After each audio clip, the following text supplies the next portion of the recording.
Bonsoir à toutes et à tous. C'est un peu émouvant en fait d'être là, comme tout ce qui se passe depuis quelques mois. Et en fait voilà, d'être le premier, c'est aussi compliqué pour... Écoutez, juste un mot pour vous dire que Reporter, c'est le quotidien de l'écologie, c'est surtout un média libre, sans actionnaire et qui dépend de ses lecteurs. Et en fait, ce qui compte, c'est que tous les médias devraient être libres, sans actionnaire et dépendants de leurs lecteurs.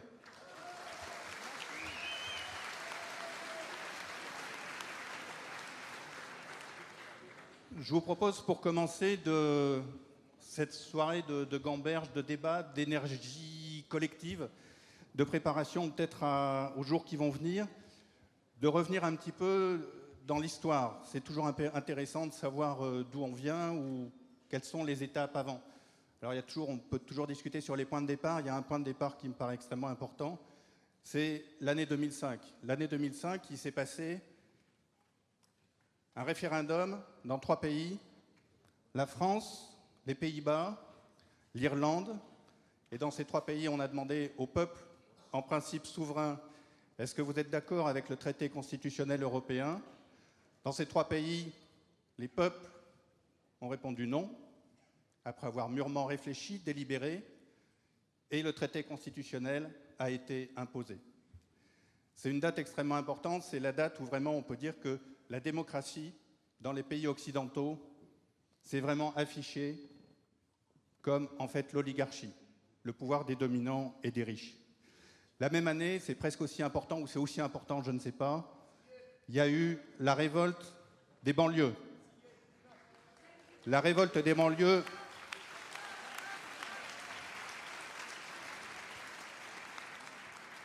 Après le meurtre de Zied Benna et de Bouna Traoré à Clichy-sous-Bois. Et puis, les années ont passé. Et en 2011, notamment, il s'est passé un mouvement important. Et tout de suite, je vais le dire, en référence à un intellectuel américain qui s'appelle Immanuel Wallerstein, qui a parlé d'une révolte mondiale. C'est la révolte mondiale de 2011. Il y a eu les printemps arabes, les indignés à Madrid, Occupy Wall Street, un mouvement étudiant aussi très puissant au Chili toute l'année, et puis en 2012, un mouvement d'étudiants au Québec, une révolte des Japonais après l'accident nucléaire de Fukushima, en Chine, la révolte contre Foxconn, et puis en mars 2013, une révolte au Brésil, et en Turquie, la place Taksim. Et qu'est-ce qui s'est passé ? Immanuel Wallerstein dit qu'il s'est passé ce qui s'est passé en 1848. En 1848, du temps, je ne sais même pas si le lieu où on est aujourd'hui existait, je crois qu'il est venu après, mais il y a eu une révolution dans toute l'Europe, une révolte populaire de tous les peuples. Et il y a eu une réaction conservatrice extrêmement forte, une contre-révolution. Immanuel Wallerstein dit qu'il s'est passé la même chose après 2011, après 2012. La contre-révolution des élites, de ce qu'on appelle les élites, des dominants, des riches, de l'oligarchie. Mais le brasier ne s'éteint pas. Malgré une violente agression militaire à l'automne 2012, la ZAD de Notre-Dame-des-Landes a tenu bon. Et les ZAD ont commencé... Les ZAD ont commencé à faire si peur au gouvernement qu'il n'a plus hésité à tuer, comme en 2014, à Sivins, avec Rémi Fraisse. On a alors découvert que la violence meurtrière exercée depuis des années dans un quasi-silence dans les quartiers populaires, eh bien cette violence, l'oligarchie maintenant était prête à l'exercer contre ceux qui résistaient. On va les appeler blancs, je ne sais pas comment dire, c'est évidemment un mot idiot. Alors voilà, en tout cas, le gouvernement, l'oligarchie a commencé à dire c'est plus seulement dans les quartiers populaires, dans les quartiers dominés qu'on va exercer cette violence, on va l'exercer contre tous ceux qui résistent. Et malgré ça, la révolte a continué. Elle a continué malgré les chocs du terrorisme en 2015. Malgré ce qui s'était passé en novembre, quelques jours plus tard, des dizaines de milliers de gens manifestaient pour le climat au moment de la COP21, dans une chaîne humaine absolument bouleversante. Même si le soir, place de la République, la police frappait les militants pour le climat. Nuit debout, quelques mois plus tard, a sonné comme un printemps dans le refus de la loi travail. Il y a une nuit debout, dont plusieurs épisodes se sont passés ici, et puis bien sûr, à côté, à République. C'était, on pourrait dire, comme dirait François Ruffin, peut-être une révolte des petits bourgeois intellectuels. Mais c'est une révolte qui exprimait le désarroi nouveau des classes moyennes devant la précarisation systématique qui est entreprise par le capitalisme, qui s'exerce d'abord contre les quartiers populaires, contre les pauvres, et puis de plus en plus contre les vieux, contre les femmes, contre les petits emplois, contre les étudiants et contre tout le monde finalement. Et puis c'était en même temps un moment, je crois qu'on l'a tous vécu ici, des nuits, des jours, des après-midi, des soirées, des moments formidables d'aspiration à la démocratie. Malgré le terrorisme, malgré tout ce qu'on voulait nous dire, malgré la répression, on veut refaire démocratie. C'était en fait le refus du monde sinistre que veulent nous imposer l'alliance des capitalistes et des terroristes. Alors aujourd'hui, en fait, ce qui se passe depuis septembre, et qui a commencé aussi avec les marches pour le climat du 8 septembre 2018 en France et puis dans d'autres pays, c'est une nouvelle vague de révolte qui s'inscrit dans ce mouvement maintenant décennal, profond, puissant, et qui va continuer de révolte contre la destruction du monde qu'ils veulent nous imposer. Et il y a eu les Gilets jaunes, là aussi un mouvement formidable, inattendu, qui a, enfin bon, je ne vais pas le dire, on le vit en ce moment, on le dit tous, mais il y a eu ça qui depuis 4 mois ébranle, bouscule, secoue ce monde des dominants. Et puis le mouvement des jeunes pour le climat, qui là aussi est parti d'ailleurs pas tellement en France, mais en Suède, en Belgique. 40 000 personnes à Bruxelles, 40 000 jeunes qui manifestent contre le changement climatique. Et puis la lutte tenace et grandissante des quartiers populaires contre les crimes policiers. Et aussi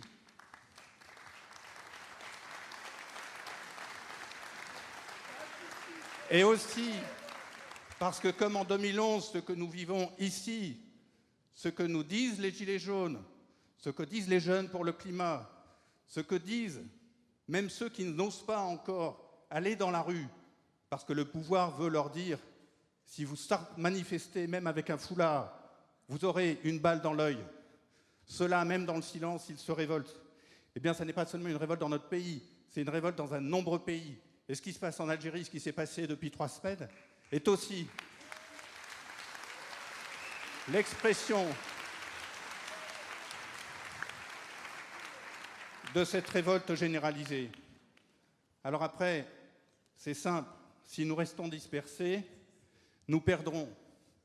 Si nous sommes unis, et particulièrement les quartiers populaires, les gilets jaunes, c'est-à-dire une large partie du peuple français, et tous les écologistes, qui sont une autre partie du peuple français, et en fait on s'en fout qu'ils soient français ou mondial, c'est le peuple mondial. On doit tous réussir à s'unir et considérer que la crise écologique, la destruction des liens de solidarité collective et de l'injustice fiscale, le régime autoritaire et non pas la dérive autoritaire. Nous sommes dans un régime autoritaire, le régime autoritaire qui se met en place,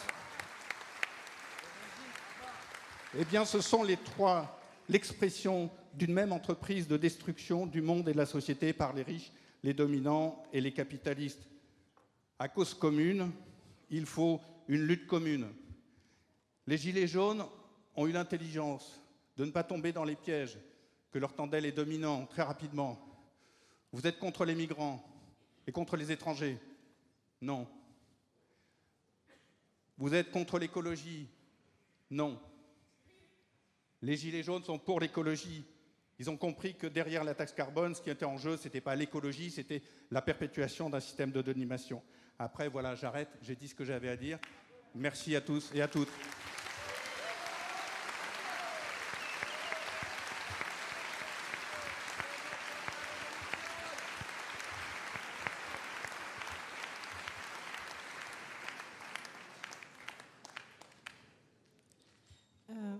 Merci beaucoup. Merci Hervé Kempf. Le second intervenant va être Youssef Brakni, militant de Vérité et Justice pour Adama. Est-ce que tu peux... Yes. Voilà, merci beaucoup. À lui le micro. Merci.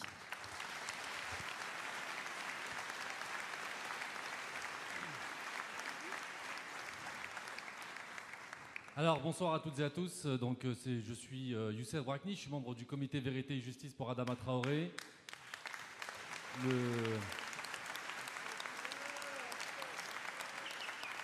Le nom d'Adama Traoré, vous connaissez sûrement, c'est le nom d'un jeune noir, citoyen français, tué le jour de son anniversaire, le 19 juillet 2016, le jour de ses 24 ans.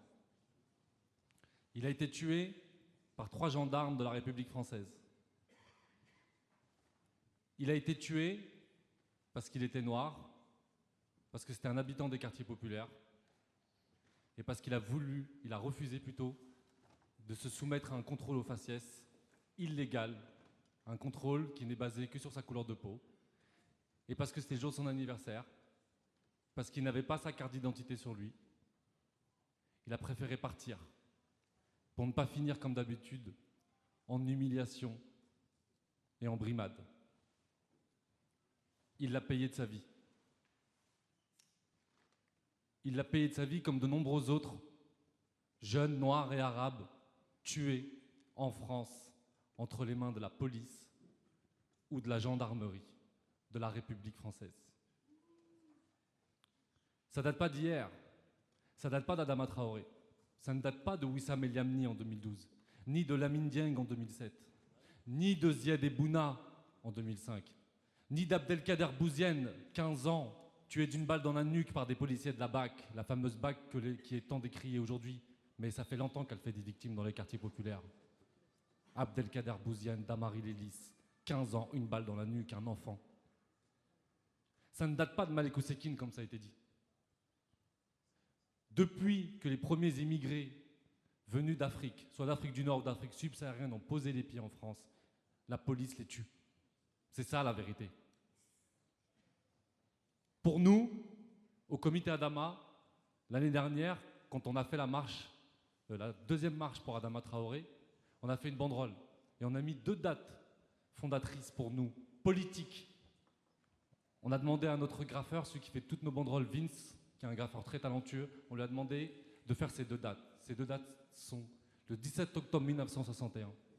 300 Algériens, encore eux, déjà à l'époque, 300 Algériens jetés à la Seine, sur qui on a tiré à balles réelles. Certains ligotés, dont la plus jeune, Fatima Bédar, qui avait 14 ans, on l'a retrouvée avec son cartable, son corps flottant. Elle venait de Stein, 14 ans. Imaginez le policier qui l'a jetée à la Seine. Il l'a vue avec ses nattes et son cartable, il l'a jetée à la Seine pour vous montrer la haine, pour vous montrer ce qu'est le racisme, pour vous montrer ce qu'est la déshumanisation. Parce qu'il n'y a que la déshumanisation qui peut expliquer qu'on puisse tuer des enfants en France. Mais le plus grave, c'est pas ça pour moi. Et je le dis ici ce soir dans cette salle, où il y a une certaine homogénéité. C'est l'indifférence. C'est l'indifférence du reste de la société.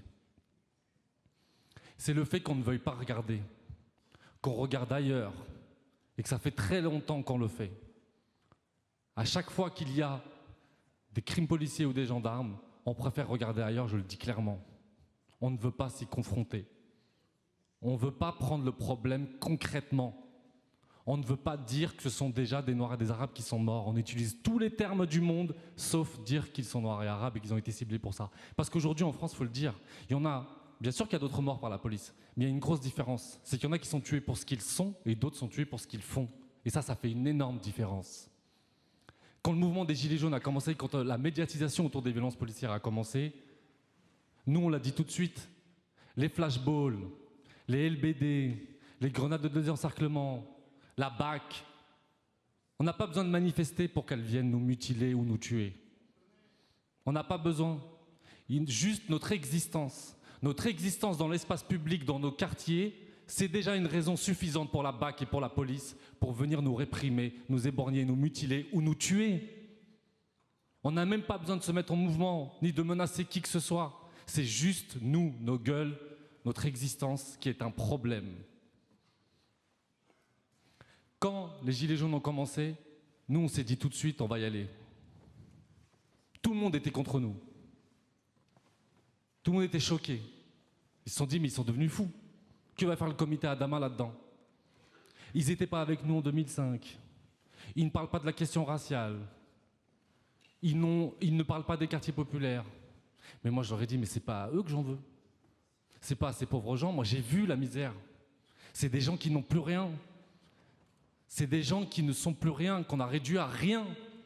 Moi, je dis, c'est avec eux que je veux militer, c'est avec eux que je veux me battre. Mon problème, et ça a toujours été ça a toujours été une constante dans ma vie militante, et je milite depuis très longtemps, depuis que je suis adolescent, dans mon quartier à Bagnolet, ça a toujours été la gauche, et je le dis. Toujours été la gauche. Ça a toujours été un problème dans ce pays. Moi, je vous le dis, ceux que j'ai toujours eus en face de moi, qui ont toujours été dans le déni, notamment du racisme, ce sont des pseudo-personnes de gauche, des pseudo-intellectuels, des pseudo-partis qui ont osé se dire de gauche.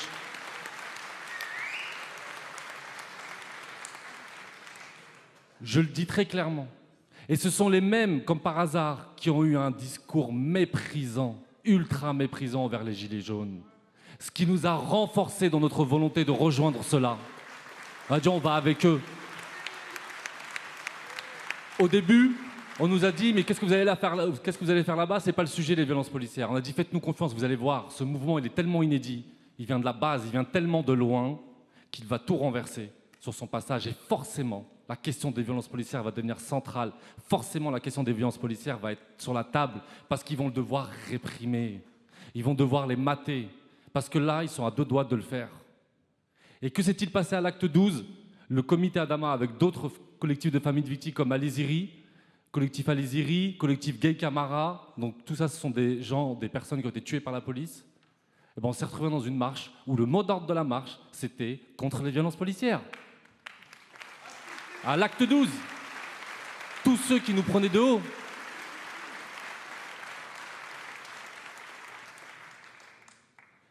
Aujourd'hui, il faut le savoir, quand on parle d'État autoritaire, il faut faire très attention. Parce qu'aujourd'hui, on parle de dictature, on parle d'État autoritaire, on parle de répression, etc. Mais attention, j'ai l'impression que le fascisme ou l'autoritarisme, c'est une question de degré, ça dépend de qui ça touche. Parce que nous, ça fait longtemps que l'État autoritaire, on se le prend dans la gueule. Ça fait longtemps qu'on peuple les prisons, ça fait longtemps qu'on peuple les morgues aussi. Donc l'État autoritaire, ça fait très longtemps qu'on le dénonçait. Et justement, ces mêmes élites qui se disaient de gauche nous prenaient de haut et nous disaient arrêtez d'exagérer, arrêtez d'en rajouter. Aujourd'hui, tout le monde dit que Macron est un gouvernement autoritaire. Mais pour nous, Sarkozy, Hollande, Macron, ça ne fait aucune différence. Sachez-le. Aucune. Aucune.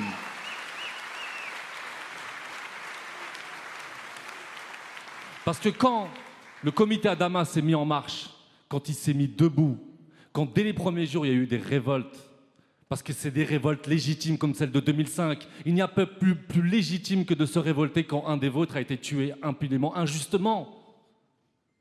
Quand ces révoltes ont commencé, il y a eu une répression considérable. Il faut le savoir, j'espère que vous le savez tous, qu'aujourd'hui, il y a 4 frères d'Adama Traoré qui sont en prison. Que leur frère a été tué, aujourd'hui, ils sont en prison. Ils sont à Bois d'Arcy, ils sont à Osny, ils sont à Meaux, ils sont à Villepinte. Sachez-le. Ils ont perdu leur frère, retenez bien, en 2016. Depuis, ils ont tous été en prison les uns après les autres. Parce qu'ils ont osé se mettre debout. Parce qu'ils ont osé dire non. Et je ne vous dis pas tout. Je ne vous dis pas tout sur ce que fait cet État à la famille Traoré. Il y en a un qui a réussi à sortir après un long combat. Il n'a que 19 ans. Yacouba Traoré. Il est sorti 2 semaines. 2 semaines après, on est venu le chercher au petit matin. Alors qu'il avait trouvé un travail, qu'il avait trouvé un nouveau logement loin de Beaumont.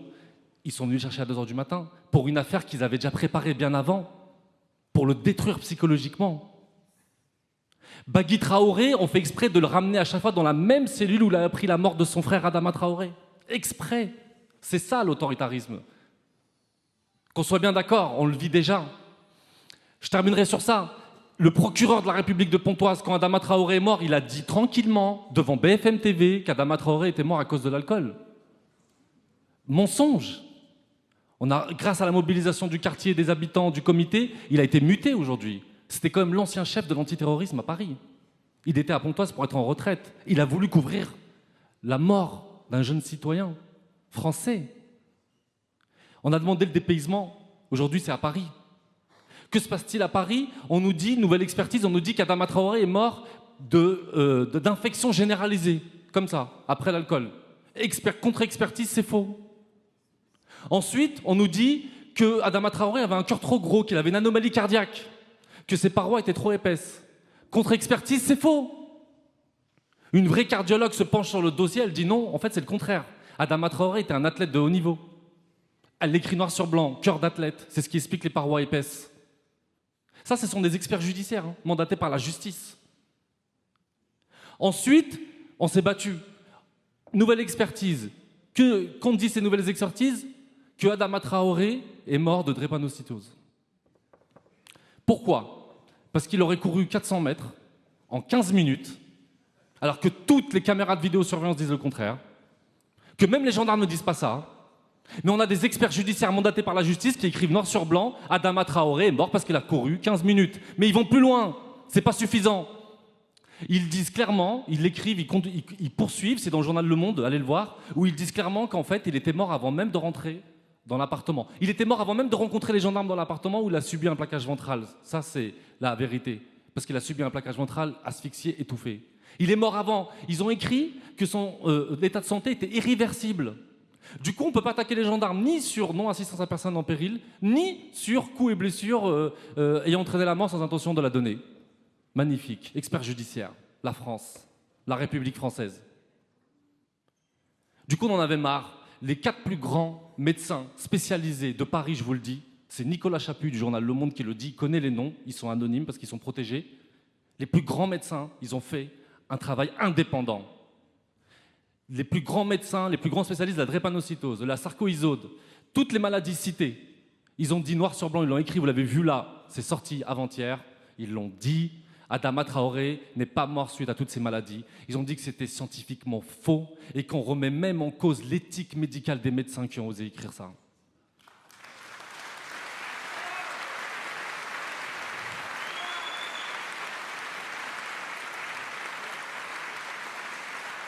Donc, il termine en disant que la seule piste vers laquelle il faut aller, c'est vers l'asphyxie mécanique. Il faut regarder de plus près les conditions d'interpellation et la technique d'immobilisation qui a été employée, comme ça a été le cas pour Lamine Dieng, comme ça a été le cas pour Ali Ziri, comme ça a été le cas pour de nombreux autres, malheureusement, tués entre les mains de la police et de la gendarmerie. Et j'espère que je verrai tout le monde ici quand il sera question des luttes des quartiers populaires et des morts dans les quartiers populaires. Merci.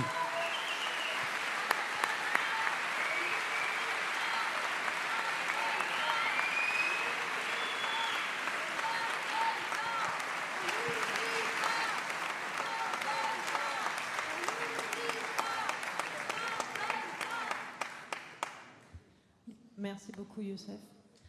Nous allons maintenant donner la parole à Jérôme Rodriguez, qui est juste là. Merci beaucoup.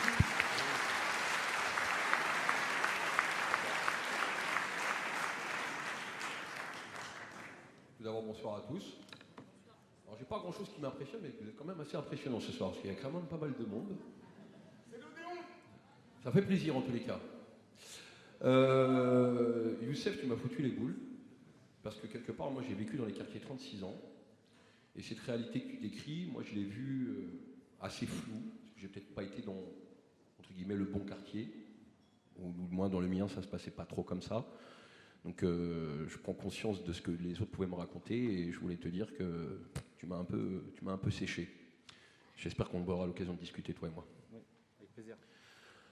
Moi je vais essayer de revenir un petit peu au mouvement, parce que c'est un petit peu le cœur de notre boulot aujourd'hui à tous, et au mouvement et à tous ceux qui composent le mouvement.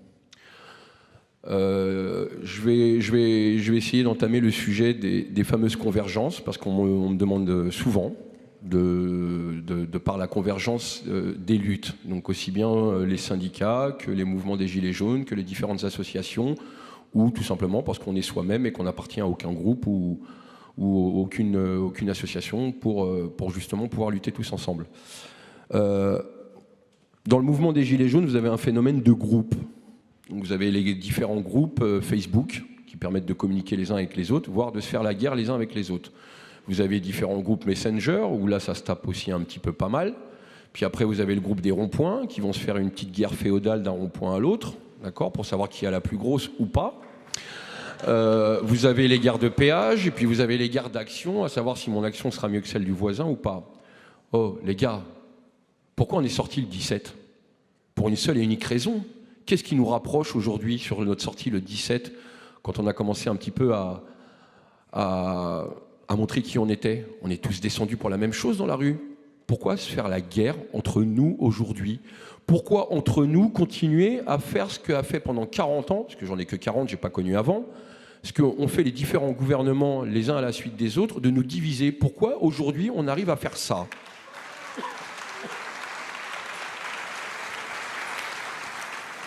Moi, je me rends compte d'un truc. Je dois être le seul mec du mouvement qui ne fait partie d'aucun groupe. Je n'ai aucun groupe, je n'ai pas de France en colère, je n'ai pas le groupe 91, 92 ou Saint-Paul-de-Vence ou ce que vous voulez. Moi, mon groupe, comme j'ai l'habitude de le dire dans toutes les AG, c'est vous. Voilà. C'est ceux qui composent le mouvement, c'est ceux qui marchent le samedi, c'est ceux qui mènent des actions au jour le jour pour être restés visibles. Et c'est surtout la base. La base. Et la base, c'est vous, c'est nous. Il n'y a que comme ça qu'on avancera, la base. Donc, en ce qui concerne cette fameuse convergence, moi j'appelle tout le monde. Qu'on ait un gilet rouge, qu'on ait un gilet rose, qu'on ait un gilet jaune, ou qu'on n'ait pas de gilet, ou qu'on fasse partie du Cap d'Agde et on se balade à poil. Tout le monde est le bienvenu dans ce mouvement s'il se sent concerné par les revendications et les idées émises. Et je pense que ça, il faudrait se reconcentrer un petit peu là-dessus, et au moins se réunir et se regrouper autour de ça pour démontrer au gouvernement qu'aujourd'hui on a juste récupéré un truc qu'on avait perdu depuis 40 ans, cette fameuse fraternité.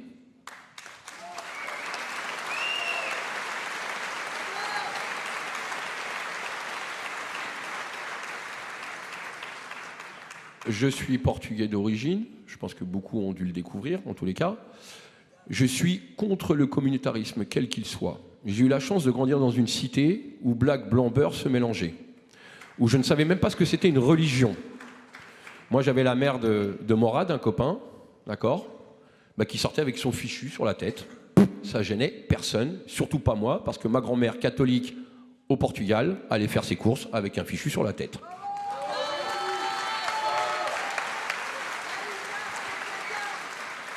Quand j'étais gamin, j'avais 14 ans, tu me filais un ballon à bout de bois, on jouait tout l'après-midi. Il n'y avait pas de black, blanc, beurre, catho, musulman, bouddhiste, ce que tu veux. On était juste une bande de potes. Il n'y avait pas de communautarisme dans la cité. Tu allais frapper chez Fatima ou tu allais frapper chez Boubacar. Tu avais du riz, tu avais de l'huile si tu étais en galère. Et c'était ça la vraie vie. Pourquoi aujourd'hui on en est arrivé à créer des communautés où chacun ne se parle qu'entre eux et ne se parle surtout pas aux autres?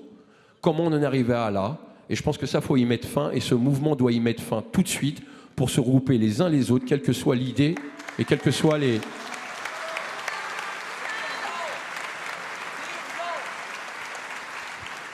On dit souvent que le mouvement est apolitique ou apartisan, c'est vrai, mais quoi qu'il arrive, ceux qui composent ce mouvement sont transpolitiques, sont transgénérationnels, sont transidées, sont transcroyances. Enfin, il y a de tout. Il y a de tout, mais on s'en fout de ce qu'on est. L'important, c'est ce qu'on veut changer aujourd'hui. Il faut impérativement changer les choses, et ça passe par l'union, parce que l'union fait la force. Il n'y a que comme ça qu'on arrivera à vaincre cette naissance d'un État autoritaire ou d'un État autoritaire déjà en place, si je reprends le discours de Youssef, par rapport aux cités et aux quartiers sensibles, dit la banlieue. Parce que j'aime bien quand on dit quartier sensible. Ouais, on est sensible parce qu'on est des êtres humains, tout simplement. Et que quand on nous fait du mal, on le ressent. Donc je vais profiter de tout ce monde-là, parce que c'est la plus grosse AG que j'ai eu la chance de faire. J'en ai fait beaucoup aux provinces. Oublions une réunion, une discussion, un débat. Excuse-moi, je ne maîtrise pas trop le français.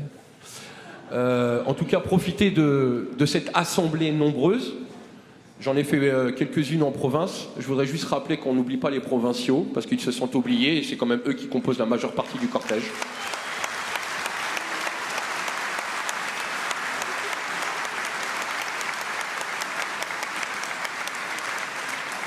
Et que sans cet éveil de la province, il n'y aurait pas grand monde. Parce que si on regarde un petit peu le cortège, c'est quand même principalement du provinciaux, du banlieue. On se demande où sont les Parisiens. Alors, il doit y en avoir quelques-uns quand même.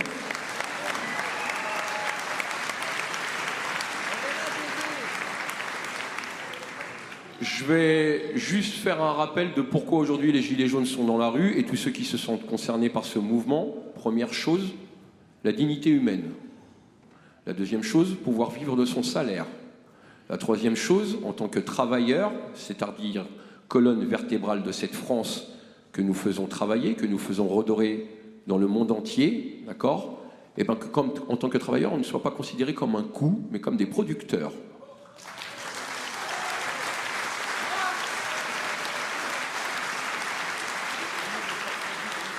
Et les producteurs sont qui? Sont les ouvriers, sont les cadres, sont les travailleurs, sont les gens de la santé, dans les usines, enfin tous les travailleurs. Et n'oublions pas les petits patrons aussi, d'accord?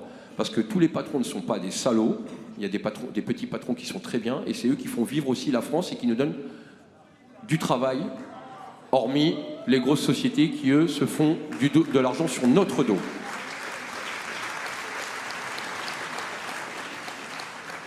Arrêtons de vivre à la fin du mois, arrêtons de vivre le 10, essayons de vivre jusqu'à la fin du mois. Vivons de notre salaire, essayons d'avoir des loisirs pour nos familles. Bref, rendons-nous de cette dignité humaine. Considérons-nous comme des êtres humains et non pas des machines à cash, parce que ça commence à me gonfler personnellement. Parce que quand on n'en a plus, je ne sais pas ce qu'ils vont pouvoir venir nous chercher. À cela, je rajouterais... comment dire? Putain, quand on a tout perdu... pourquoi pas aller au bout, quoi? On m'a toujours dit, quand on a touché le fond de la piscine, on ne peut que remonter. Donc il y en a beaucoup qui s'inquiètent. Voilà les gars, on a tout perdu. Allons chercher ce qui nous manque, allons récupérer notre dû. Tous ensemble, c'est tout ce que je vous demande.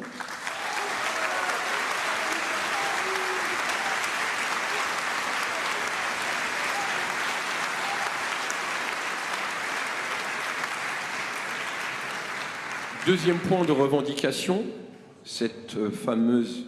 alors on va dire nouvelle, mais elle n'est pas nouvelle, parce que la démocratie, elle existe depuis les Grecs, mais de récupérer cette démocratie, d'accord? Alors, elle doit passer, ou pas, en tous les cas, par le RIC.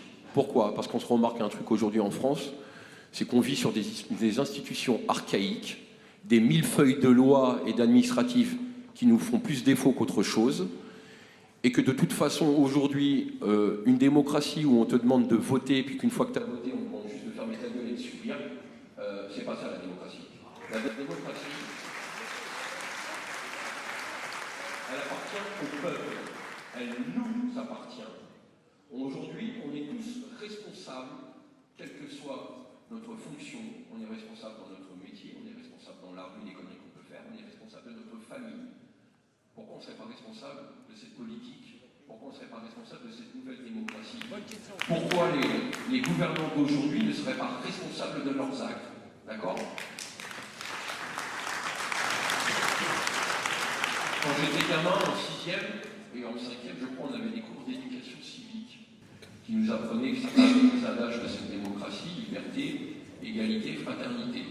On nous a appris les lois. On nous a surtout appris qu'on était tous égaux face aux lois et qu'on se devait de connaître les lois.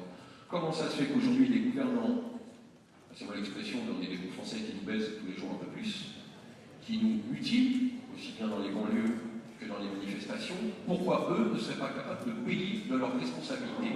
Comment ça se fait que ces gens-là, on ne puisse pas les dégager du pouvoir?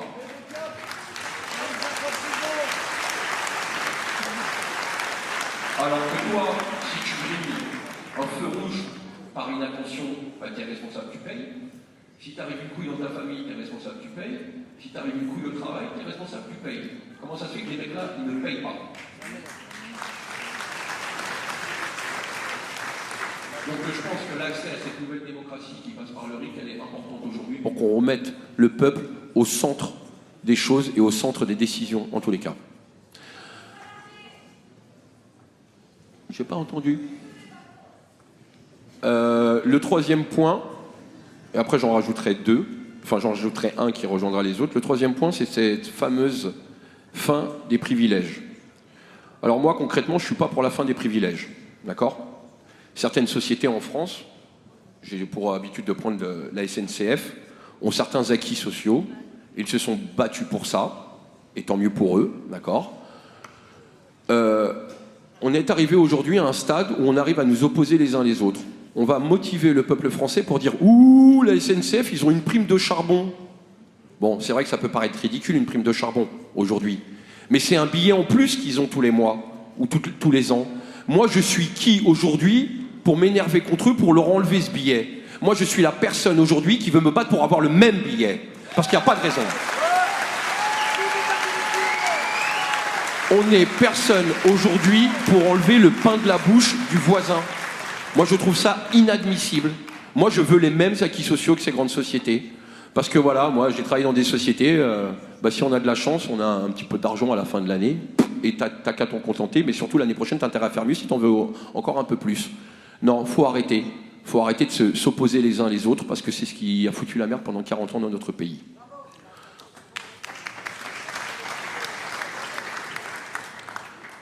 Alors je vais regrouper les deux points avec le LBD et ce qui est aujourd'hui... alors voilà.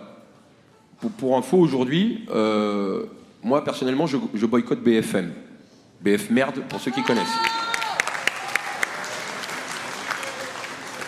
Et sachez-le, d'ailleurs, on est plusieurs, si Priscilla me rejoint, à les boycotter, en tous les cas, et ne pas aller sur leur plateau.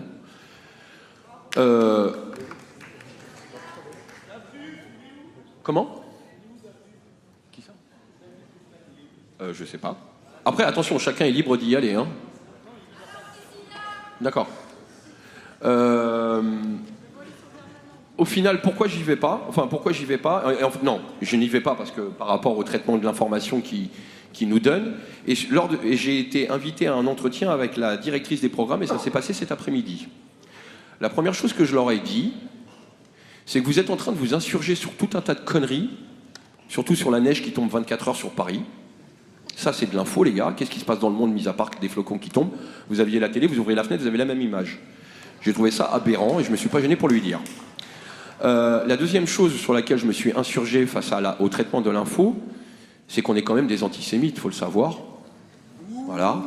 Pas bien. Pendant 72 heures, ils nous ont gonflé avec ça, d'accord? Pour un pauvre gars qui s'est énervé face à un autre pauvre gars qui se passe son temps à gueuler sur des plateaux télé. Donc à un moment donné, quand tu t'amuses à gueuler, il ne faut pas t'attendre à ce qu'un mec vienne te répondre gentiment. D'accord? Quelle que soit ta croyance ou tes idées, si tu gueules, moi je gueule. Si tu parles correctement, je te parle correctement. Et je lui ai surtout dit, et ça, c'est à là-dessus que je veux en venir, personne ne s'est insurgé, dans quel que soit le média, d'avoir un président qui tire sur son peuple. On est le seul pays en Europe où on tire sur le peuple parce qu'on a osé l'ouvrir. Voilà, on s'est permis de descendre dans la rue pour nous dire que la France nous coûtait un bras, parce qu'on l'a ouvert, ça m'a coûté un œil, et à 21 copains aussi. Et ça, j'ai du mal à comprendre. Pour revenir à ces fameux cours d'éducation civique, liberté, la France est un pays libre d'expression, voilà ce que donne la liberté d'expression aujourd'hui, le droit d'être aveugle d'un œil. Et ça me désole au plus haut point, parce que personne ne s'en s'insurge, personne n'en fait débat, et personne n'est capable de cartonner un Castaner à la télé en lui disant « Mais putain, tu tires sur ton peuple, pauvre con, qu'est-ce que tu fais, quoi ?»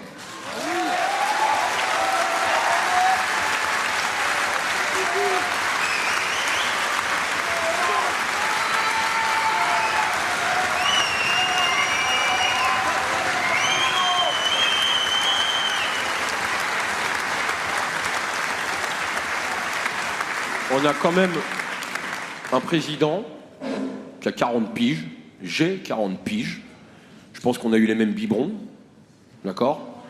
On a regardé le Club Dorothée ensemble, je pense qu'on a été à la même école républicaine, jusqu'à un certain niveau. Voilà, vous êtes d'accord avec moi, il n'a pas dû avoir les mêmes cours, le garçon, d'accord? Parce que pour cracher sur la démocratie, pour cracher sur la Constitution française et sur nos libertés comme il est en train de le faire, il n'a pas dû avoir les mêmes cours, le garçon. Il a dû aller à l'école d'Hitler, mais pas la mienne en tous les cas. Ouais, alors ouais, je sais, je manque de respect à notre cher président de la République. Autant j'ai du respect pour la fonction, autant aujourd'hui on a un lien particulier, lui et moi, pour que j'évite de lui marquer du respect. Tout simplement.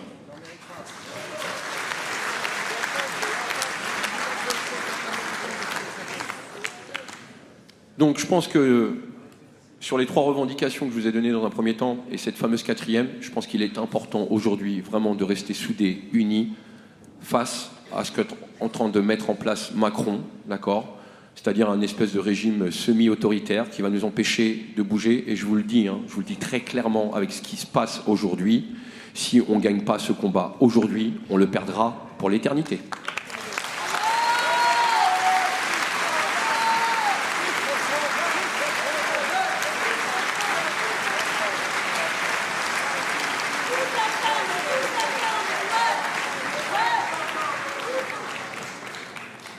Moi, je suis gilet jaune, et je finirai là-dessus pour pas trop parler, pas trop vous saouler non plus. Moi, je suis gilet jaune depuis que j'ai eu la conscience et la réflexion politique, de par l'âge et de par voir ce qui se passait en France. Parce qu'on me demande souvent, depuis quand vous êtes gilet jaune ? Depuis que j'ai compris qu'il y avait un réel problème en France et que ça ne fait que empirer. D'accord ? Moi, je suis gilet jaune depuis 2008. Parce que je suis désolé, les gars, on a 10 ans de retard. Il y a 10 ans qu'on aurait dû faire ça. D'accord ? On aurait dû faire ça quand on nous a dit « Bon, les gars, les banques, elles ont déconné, vous allez payer pour. Hein. » Et là, il y a beaucoup de macroniens, on va dire, qui nous prennent pour des moutons parce qu'on manifeste tous les samedis. D'accord ? Mais c'est là où on a fait les moutons. C'est en 2008 quand on a dit « Amen » aux banques. Surtout quand ils nous ont dit « Amen ton pognon. » D'accord ? Bon, mais il n'est jamais trop tard pour rattraper les choses. D'accord ? Il n'est jamais trop tard. Donc aujourd'hui, je vous demande juste un truc. Parce que vous me faites rêver quand je vous vois tous, quand je vois la France, quand je vois la manif sur le samedi. Ah oui, et puis je finirai là-dessus. J'entends toujours cette question, et c'est la question qui m'emmerde le plus. Faut-il continuer à manifester le samedi ? Bah oui, oui, oui, oui, oui.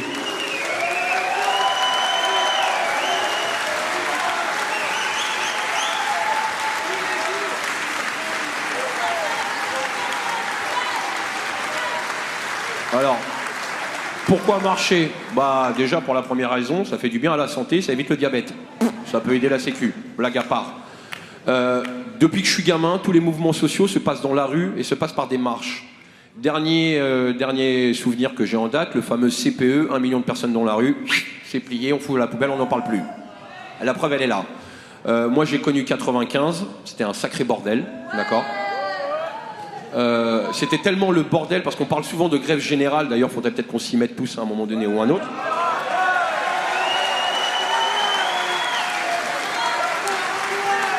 Alors, on me demande souvent, pourquoi vous appelez pas à la grève générale ? Moi, je vous appelle à la grève générale, voilà, ça c'est fait.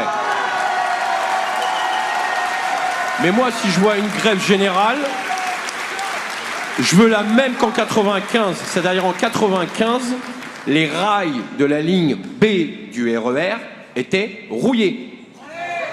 Il n'y avait pas un train. Et c'est ça un vrai blocage. D'accord ? Qu'on soit syndiqué, qu'on ne soit pas syndiqué, montrons-leur que c'est nous qui faisons la richesse de la France et que si on arrête de bosser, il n'y a plus de pognon qui rentre.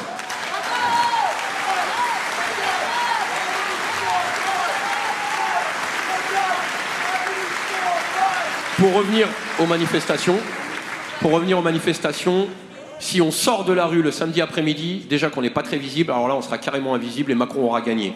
D'accord ? Bien sûr, je vous appelle à manifester dans la tranquillité, dans le pacifisme, tout simplement pour penser à nos petits retraités qui veulent marcher tranquille, à nos personnes à mobilité réduite qui souffrent aujourd'hui en France, d'accord ? Pour qu'ils puissent aussi marcher avec nous parce que c'est une demande. Et puis des familles aussi, des parents qui veulent montrer à leurs enfants qu'aujourd'hui on se bat pour eux. Et c'est pour ça que j'appelle moi au pacifisme et que je l'ai toujours fait depuis le début du mouvement, tout simplement.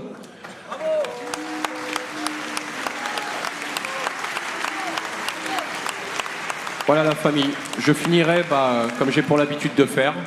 Restons soudés, occupons-nous les uns des autres, soyez responsables de nous-mêmes et responsables des autres, unissons-nous, on lâche rien la famille et je compte sur vous pour aller jusqu'au bout parce que pour tous ceux qui ont perdu un œil, tous ceux qui ont perdu un pied, pour nos morts, pour Madame Zineb à Marseille, et puis pour tous ceux qui ont des convictions et qui sont mis dans le combat, on ne peut pas lâcher. On ne peut pas lâcher face à un mec comme Macron, c'est pas possible.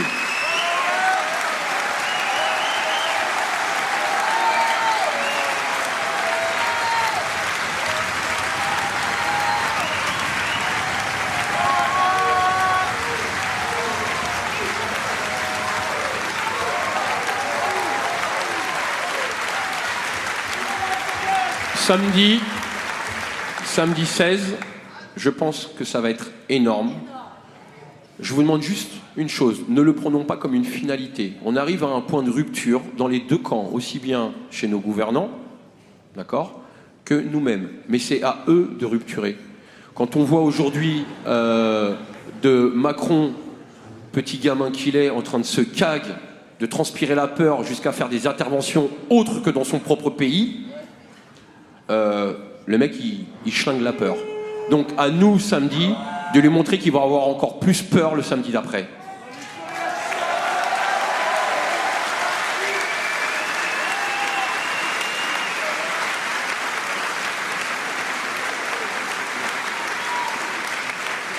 Bon, il est déjà 22h, on va devoir rentrer. Excusez-moi les amis. Non, je déconne. En tout cas, merci de votre attention.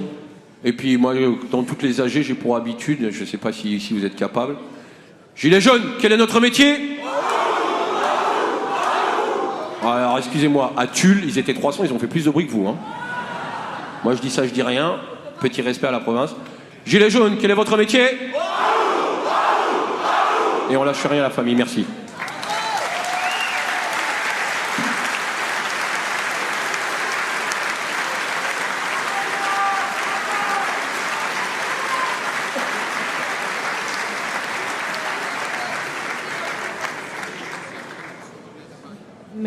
Merci beaucoup, Jérôme.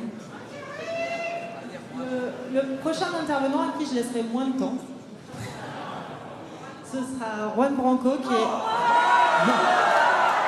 est avocat de Maxime Nicole et de Julian Assange. Merci.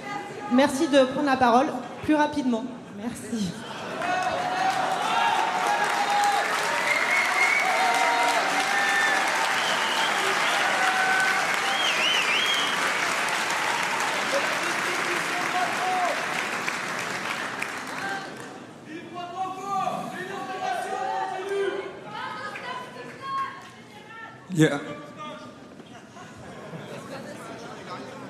Il y a des vies à sauver dans ce pays.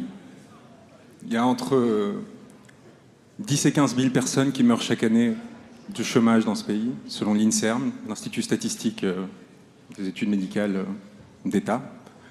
10 à 15 000 personnes qui meurent chaque année depuis 30 ans. Ça fait 450 000 personnes qui sont mortes du fait de l'indifférence et de l'impéritie de nos politiques publiques et de nos dirigeants. Et cette indifférence, elle est suscitée par un simple fait, le fait que ces personnes, leurs enfants, leurs amants, leurs amis, sont complètement protégés des conséquences de leurs décisions. Ils vivent dans un monde qui peu à peu s'est débranché du reste de la société et qui a fait qu'ils ont pu penser le politique non plus comme une forme d'engagement, mais comme un enjeu de carrière, comme quelque chose dans lequel leurs intérêts seuls leur permettraient d'agir et de penser. Et c'est en ça que la crise des Gilets jaunes se connecte à la question des quartiers populaires, où ils ne vivent pas, à la question de la crise écologique, qui ne les affectera pas, et évidemment à la question sociale, à laquelle ils sont complètement indifférents. Et donc à partir de là, moi je pense que l'embranchement qu'on a créé aujourd'hui et qu'on commence à mettre en place est une évidence et n'a même pas à être justifié. Je pense qu'il est sensible pour quiconque se mobilise. Il n'a pas à être argué, il n'a pas à être décrit. Il faut juste le mettre en place. Et j'en viens très pratiquement à la question de ce samedi, qui pour moi est essentielle, parce que moi je pense qu'on est à un point de rupture, surtout pour ce mouvement. Contrairement à ce qu'on pense, ces personnes-là ont de l'argent, ont des ressources, ont des moyens, ont des positions qui leur permettent de tenir et qui leur permettront de tenir. Nous, non. Moi, je vois les personnes les plus représentatives de ce mouvement devoir prendre des blablacars toutes les semaines pour traverser la France, pour aller manifester et accompagner ceux qui s'usent les week-ends au-delà de s'user la semaine pour se battre pour leurs droits.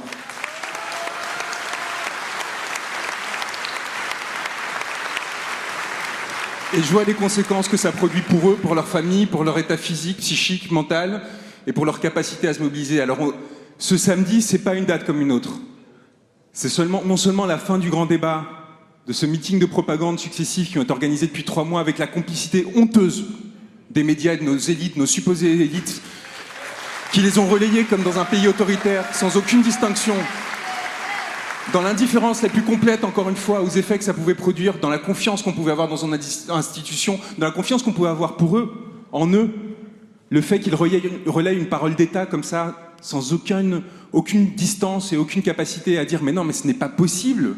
qu'on se soumette à ce point à un agenda gouvernemental et qu'on écrase une parole qui est portée pourtant par des dizaines, des centaines de milliers de Français qui représentent des millions de Français et qu'on l'écrase complètement parce qu'un pouvoir politique a décidé de ne pas donner de réponse politique à ces demandes et qu'il a décidé d'envoyer la police pour écraser ces demandes plutôt que de leur offrir une réponse qui soit à la hauteur de ce qu'attendait ce peuple français. Les violences policières ne sont pas un enjeu. L'enjeu, c'est la question politique. Les violences policières sont le résultat de ce refus du gouvernement d'entendre son peuple.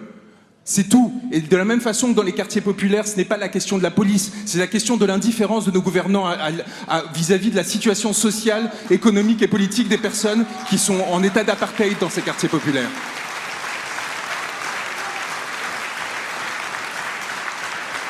On est à un moment historique.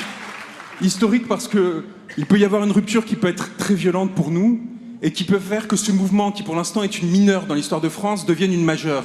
Si on arrive à imposer à ce gouvernement le fait que nos corps, nos simples corps, la vulnérabilité de nos corps, parce que c'est tout ce qu'on a à leur opposer, ils nous parlent de violence, c'est eux qui sont armés, c'est eux qui ont des moyens coercitifs d'État, c'est eux qui essaient de nous écraser par ce moyen. On n'a que des corps à leur opposer.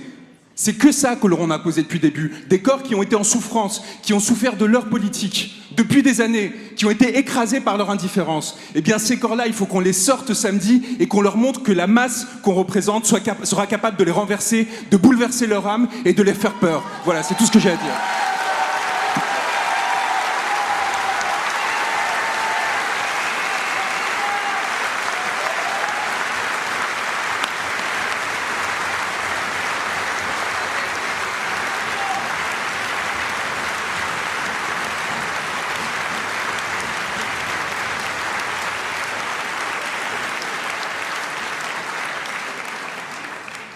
Merci pour cette brièveté. Premier prix. Et maintenant, nous avons aussi le plaisir de donner la parole à Priscilla Ludowski. Merci beaucoup d'être là.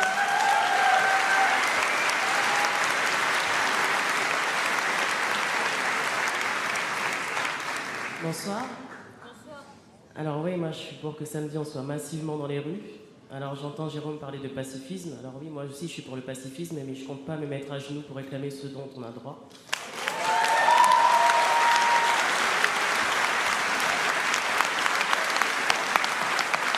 Et je compte pas non plus tendre la joue gauche.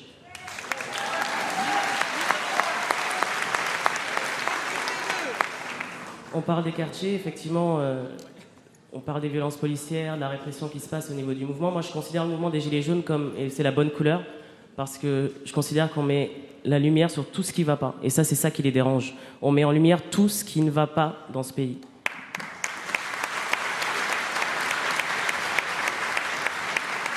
Et justement, en parlant donc de violences policières, faut savoir que dans les quartiers, au collège, quand il y a des bagarres de collégiens, ça se règle à coups de gaz.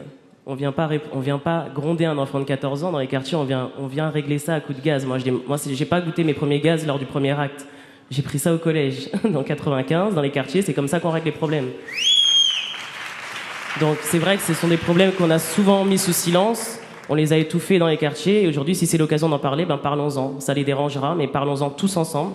On m'a dit oui, alors le climat, ça n'a rien à voir, le social, ça n'a rien à voir, le fiscal, ça n'a rien à voir, mais tout est lié. Mais ils nous ont formatés depuis l'enfance pour qu'on croie que tout est cloisonné, que tout n'a rien à voir, que les sujets n'ont rien à voir les uns avec les autres.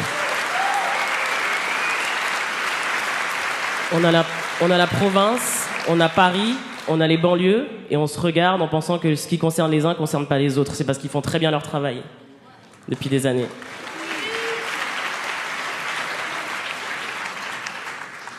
Et aujourd'hui, on est tous là à travailler tous ensemble, on est tous là à dire on va aller dans les rues. Alors moi, la date anniversaire du grand débat, j'en ai absolument rien à faire parce que c'est pas un grand débat pour moi, c'est une campagne de communication. Donc 16 ou pas 16, ça change rien. Pour moi, il faut continuer, il faut pas lâcher l'affaire.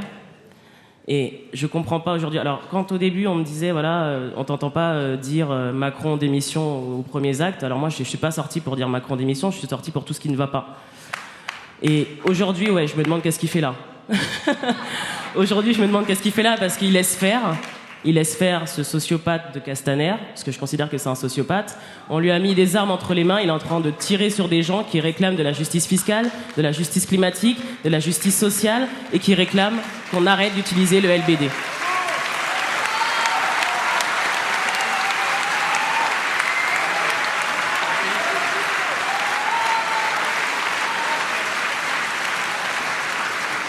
Et aujourd'hui, je m'associe à tout type d'initiative qui visera à faire qu'il soit sanctionné. Donc avec tout le respect que je ne lui dois désormais plus, je l'invite à aller se faire voir.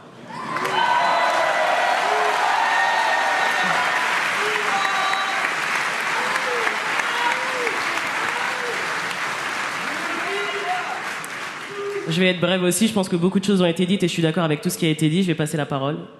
Et voilà, rendez-vous samedi, rendez-vous... Alors, juste pour préciser qu'il y a beaucoup de choses qui ne sont pas médiatisées, il y a des gens qui travaillent vraiment en collectif ou en groupe de gilets jaunes ou pas gilets jaunes, peu importe, mais qui travaillent pour faire avancer les choses. Ça se voit pas parce que c'est pas une marche. On n'est pas dehors pour dire ce qu'on fait en sous-marin. On est dehors pour dénoncer des choses, mais il y a des gens qui travaillent pour que ça avance. Des profils qui n'avaient pas l'habitude de travailler les uns avec les autres et qui aujourd'hui travaillent ensemble. Et ça se voit pas. Alors faut en parler.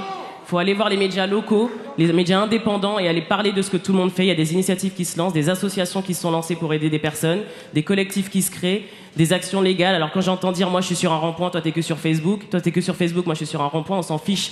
Dans les gilets jaunes, il y a tout type de profil, tout type de compétences. Tout le monde aide à faire avancer le mouvement. Il faut surtout pas pointer du doigt celui qui semble faire moins, parce qu'il y a beaucoup de gens qui mettent leur vie entre parenthèses pour faire avancer le mouvement. Qu'on le fasse à hauteur de 2% ou à 100%, tout le monde est bienvenu.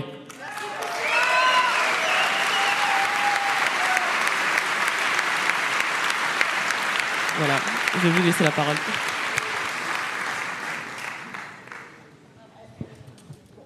Merci. Notre avant-dernière intervenante, c'est Camille qui est en grève pour l'environnement. Merci d'être là.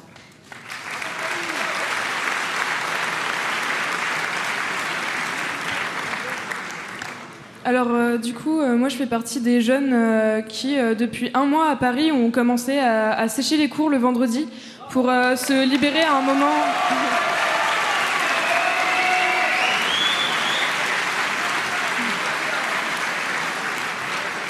Du coup, pour enfin se libérer un moment, pour se mobiliser autour de l'écologie et surtout réfléchir autour des enjeux environnementaux et climatiques.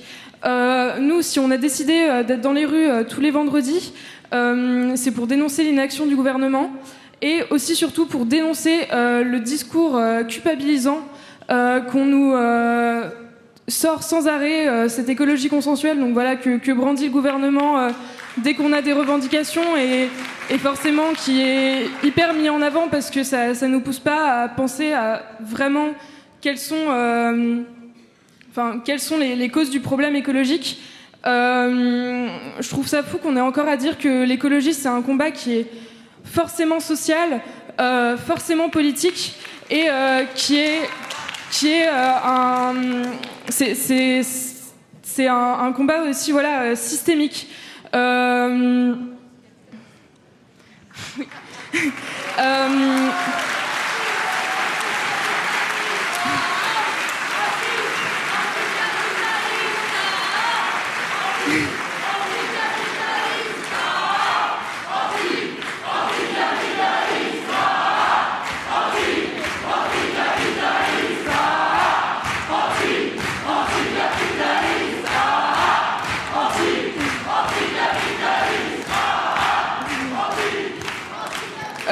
Du coup, c'est clairement ce que j'allais dire. Je trouve que les mouvements écolos, on est un peu trop frileux et on n'ose pas dire clairement qu'on est anticapitaliste et que le problème, c'est ce système économique, c'est le système économique actuel.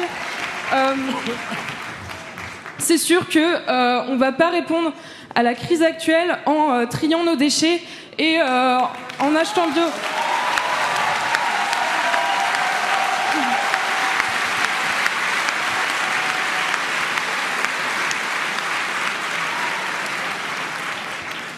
Et du coup, au niveau de la manière dont on a décidé d'agir, forcément, on compte être en masse dans la rue vendredi, parce que c'est important toujours de compter sur les mouvements de masse, mais aussi on est un mouvement qui parle énormément de désobéissance civile, parce que au bout d'un moment, on a je pense que là, ce qu'il s'agit, c'est clairement d'une guerre contre le vivant, et il faut entrer en résistance. Et là, ce qui se passe, voilà, depuis un mois, mais il y a plein d'assauts qui l'ont fait avant nous. Il y a eu aussi les ZAD, il y a eu aussi les Gilets jaunes qui ont bloqué des lieux comme l'usine Bayer-Monsanto. Mais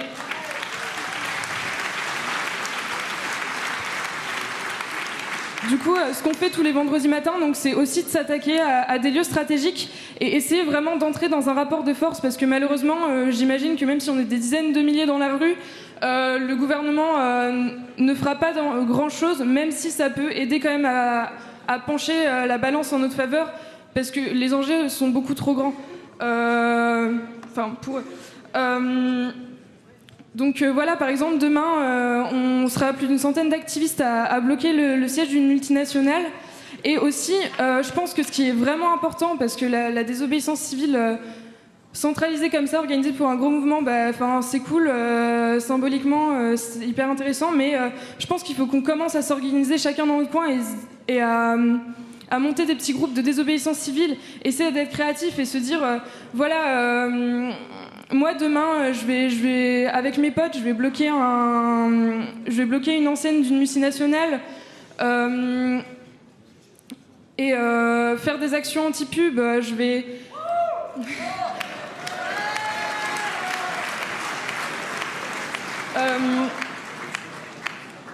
décider d'aller végétaliser les rues. Enfin, vraiment aussi d'agir définitivement.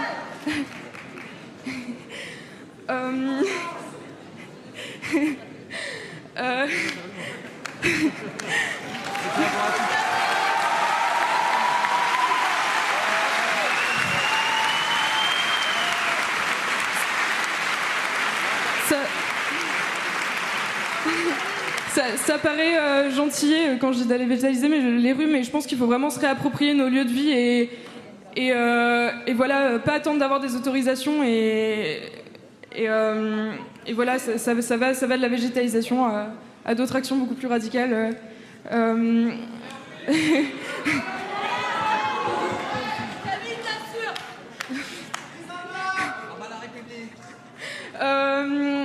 Aussi, oui, donc nous, clairement, les étudiants, depuis le début, notre slogan, qu'on a pu d'ailleurs bien diffuser grâce au soutien de reporters qui publient nos tribunes toutes les semaines.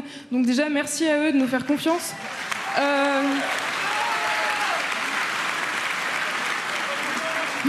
Notre slogan, c'est « Vendredi vert, samedi jaune ». Nous, les étudiants, on n'a pas attendu la grève pour le climat pour se mobiliser. Peut-être qu'on était... on est beaucoup à être allés les samedis aux manifs Gilets jaunes et à faire en sorte aussi que les Gilets jaunes soient... qu'en tant que Gilets jaunes, on soit entendus dans les marches pour le climat. On a été à l'origine d'un cortège radical à la marche du 8 décembre avec les Gilets jaunes. C'est vrai que les assos écolos ont essayé de faire un pas vers les Gilets jaunes et d'aller vers la convergence. Je pense que c'est trop timide. Là, samedi, il y a la marche du siècle en réponse à l'affaire du siècle, mais qui va se passer à l'autre bout de Paris. Je trouve ça absurde. En fait, il faut qu'on soit tous au même endroit, tous sur les champs.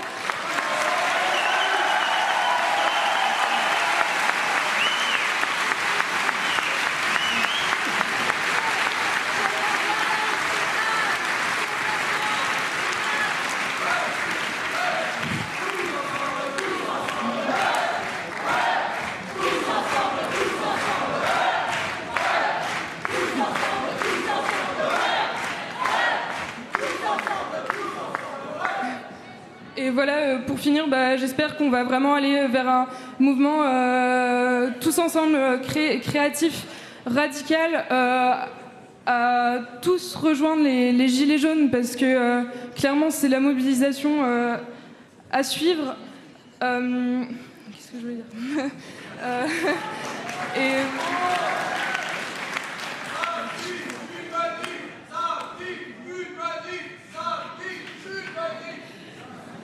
Et oui, et aussi, oui, les jeunes font grève, mais comme ça a été dit très justement, il faut aller vers la grève générale, il faut tout bloquer parce que sinon on ne se fera jamais entendre. Voilà.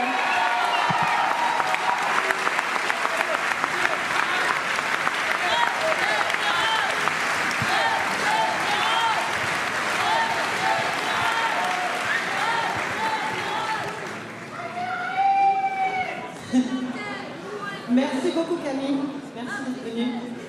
Et là, ça va être la parole à notre dernier intervenant, donc le philosophe et économiste Frédéric Lordon. Merci. Oh, je vais le faire tomber,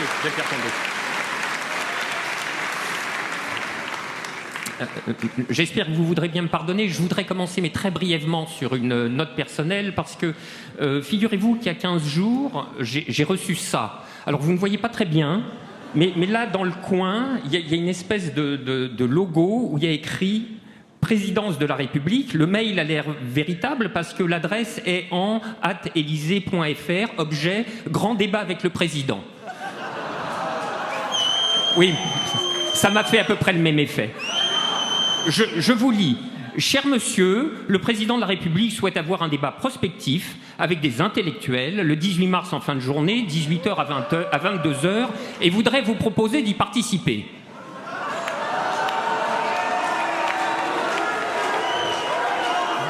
Non mais, enfin, ces mecs nagent en pleine béatitude ou quoi? Enfin, ou alors ils sont au comble du désarroi. Enfin, Monsieur Machin, conseiller d'Emmanuel Macron, se tient à votre disposition pour en parler au 06, etc. Bien cordialement, tout ça. Alors...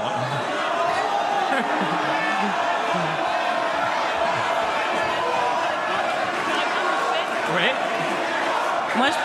Moi, je propose...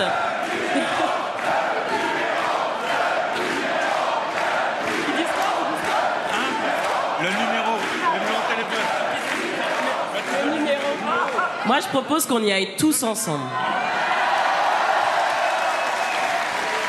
Ça serait ma seule raison d'accepter, parce que pour l'instant, je dois vous dire, je suis resté un peu perplexe. Alors évidemment, il y a deux hypothèses me sont venues à l'esprit. Évidemment, la première, c'est celle du canular. La deuxième, qui n'est pas la moins probable, c'est celle du machiavélisme de sous-préfecture. En tout cas, voilà, c'était il y a 15 jours.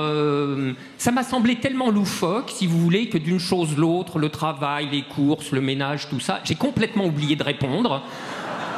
Ce qui n'est pas très urbain, et je m'en excuse. Et puis ça m'est revenu à l'esprit dans la perspective de cette soirée, et je me suis dit que c'était pas une mauvaise occasion pour réparer ce manquement aux lois élémentaires de la politesse. Donc voici. Cher monsieur Macron, quel hypocrite.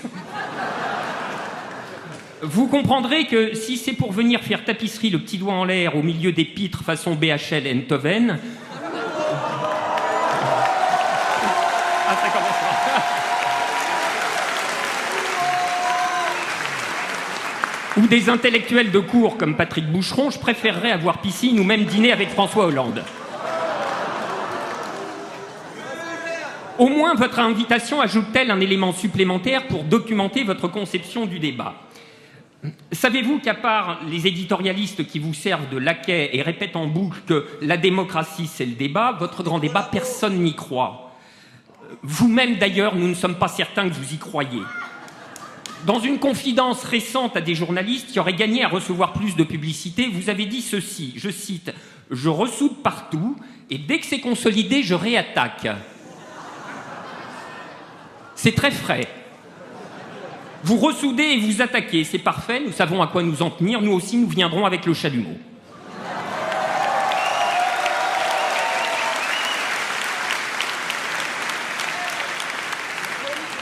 En réalité, la manière dont vous utilisez le langage pour débattre, comme vous dites, nous sommes assez au clair depuis longtemps. C'est une manière particulière, dont on se souviendra, parce qu'elle aura fait entrer dans la réalité ce qu'un roman d'Orwell bien connu avait anticipé il y a 70 ans très exactement. Au moins, après la réussite incontestable de votre itinérance mémorielle, on ne pourra pas dire que vous n'avez pas le sens des dates anniversaires. C'est une manière particulière d'user du langage, en effet, parce qu'elle n'est plus de l'ordre du simple mensonge. Bien sûr, dans vos institutions, on continue à mentir, grossièrement, éhontément. Vos procureurs mentent, la police ment, vos experts médicaux de service mentent. Ce que vous avez essayé de faire à propos de la mémoire d'Adama Traoré par experts médicaux interposés, c'est immonde. Ça s'est fini dans une foirade spectaculaire. On peut en rire. Mais serais-je presque tenté de dire, tout ça c'est du mensonge tristement ordinaire. Vous et vos sbires ministériels venus de la start-up nation, c'est autre chose. Vous détruisez le langage.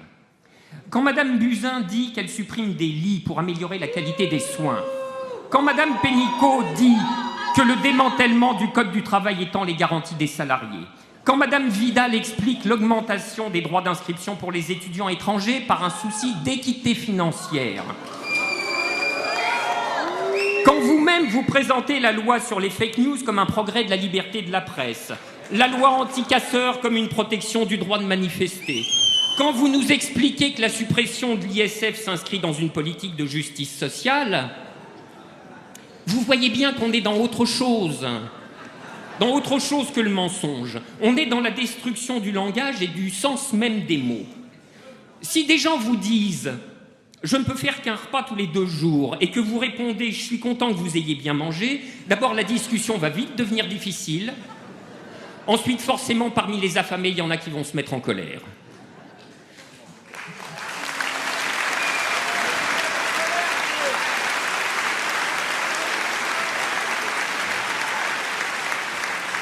De tous les arguments qui justifient entièrement la rage qui s'est emparée de ce pays, il y a celui-ci qui, à mon avis, pèse beaucoup, à côté, évidemment, des 30 ans de violence sociale que vous avez portés à un point inouï et des 3 mois de violence policière à vous faire payer. Il y a que face à des gens comme vous, qui détruisent à ce point le sens des mots, donc qui ruinent la possibilité même de discuter, pensez-y, la seule solution reste... Aux expulsions, au logement, voilà, on aimerait bien que ça arrive à monter en petite mayonnaise là-dessus. Merci.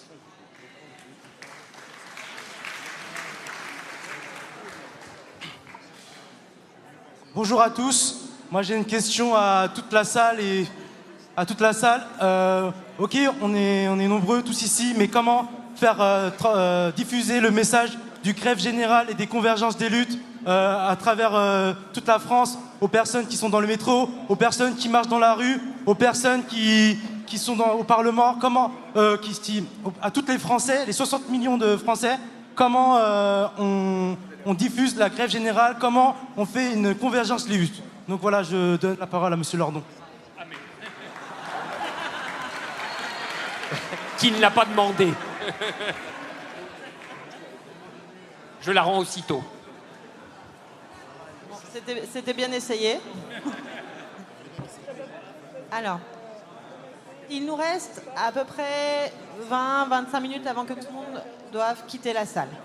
Donc, ce que j'avais envie de vous proposer, c'est qu'on arrête de faire des questions au micro, mais qu'on laisse ce temps pour que vous puissiez venir à la limite poser des questions. Enfin, qu'on va pouvoir faire un échange en dehors du micro. Je laisse la dernière prise de parole. Ah. Ouais. Alors, attendez. Pour l'hébergement des Gilets jaunes, qui avait lancé l'action d'hébergement des Gilets jaunes? Non, Facebook, on oublie, c'est le vrai nom avec le vrai numéro. Non. Il y avait une personne qui était assise dans les escaliers qui m'a demandé de le faire. Où est cette personne? Bon. Et donc, avant de vous laisser le temps d'échanger, de venir ici, d'aller voir tous les livres qui sont sur les tables là-bas, d'aller boire un verre, je vais donner la dernière parole à Priscilla Ludowski. Merci. Moi, j'avais juste une chose à rajouter. On parle de convergence des luttes et de beaucoup de sujets. On parle de comment faire pour faire avancer les choses. C'est rapide, c'est juste pour parler des actions. Il y a beaucoup de gens qui font des actions, qui commencent très tôt le matin ou qui sont dans la nuit. La convergence des luttes, elle peut se faire là aussi. Moi, ce que je comprends pas, c'est qu'il y ait plusieurs groupes partout en Ile-de-France qui fassent des actions séparément, alors que si tous, on se mettait sur une action, tous ensemble sur l'Île-de-France, ça affaiblirait considérablement l'économie si on le faisait tous ensemble. Donc ça sert à rien de faire des petits groupes et d'avoir des actions. Voilà, il faut que tout le monde fasse. Il y a des cibles bien précises pour affaiblir l'économie. Et je vais pas les citer là, mais on sait ce que c'est. Voilà, mais il faut se mettre tous sur les mêmes cibles.